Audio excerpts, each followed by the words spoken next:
Now, while I got this off, I should probably take you on a tour. So, this is my slash. My wife bought this for me.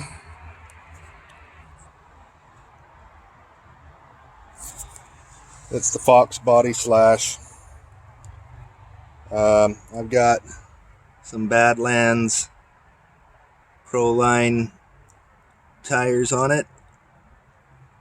196 by 4.4 is what it says, but it's actually the weird ones that have the much bigger inside than they have on the outside. And they are glued and they are vented. You can see right there I vented them, and it started out just a standard brushed, and I have since, you can see my little Mamba X right there, and I've got, if you can see a Castle censored. It's a 4600 kV censored brushless motor. And I actually had to, if you look right here, you can see I did some extension because I wanted to mount the Mamba up here.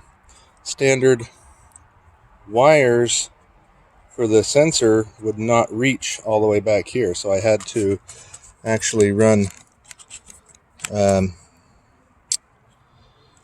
extension. You can see I've got a piece of rubber. Yeah, turn it around so we can see it a little better.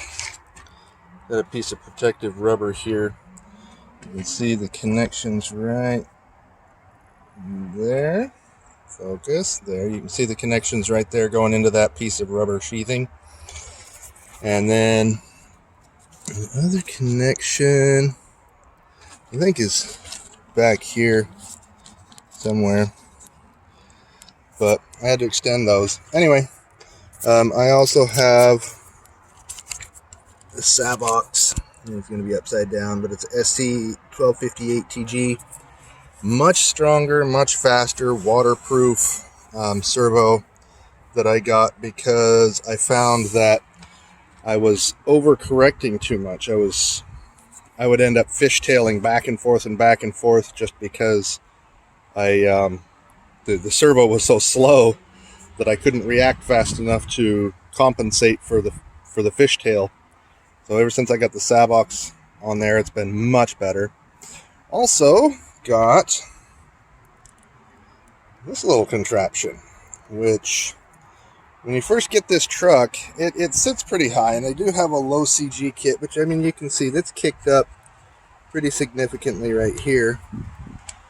And I do have a low CG kit, which brings it right down so that it just comes, instead of having that riser right there, it comes straight across from that to that on the bottom and doesn't have those risers front and rear. That's I don't know. I kind of bashed this thing, so I didn't want to get it that low to the ground.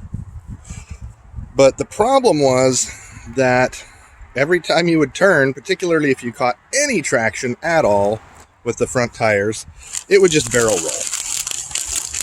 It would just tuck its nose and just tumble. So, pardon, getting a snack.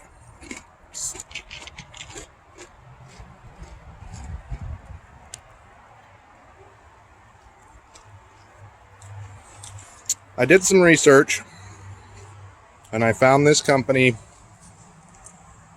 I don't remember who makes it. I'll have to look it up.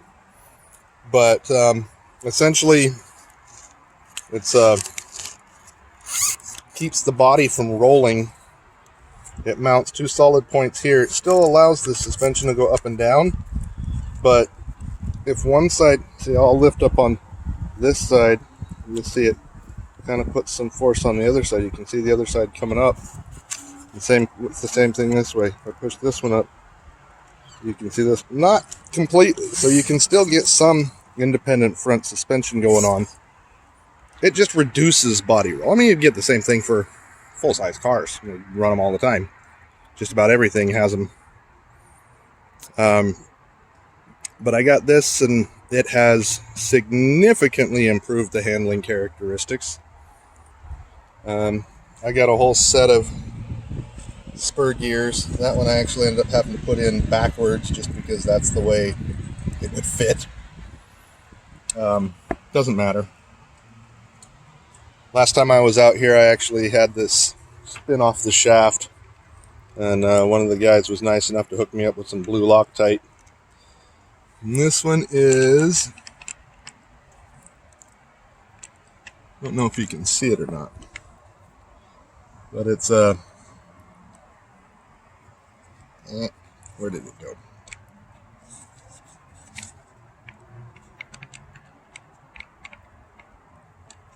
There it is, 15. And this is the, where'd it go? The 90. So we got 15 and 90. That's what, that's sort of on the upper end as far as speed that they suggest running with this. Because it is a 4600 kb brushless. I'm only running 2S. I have run 3S. It's kind of insane at 3S and completely uncontrollable. So it's much easier if you don't run that high of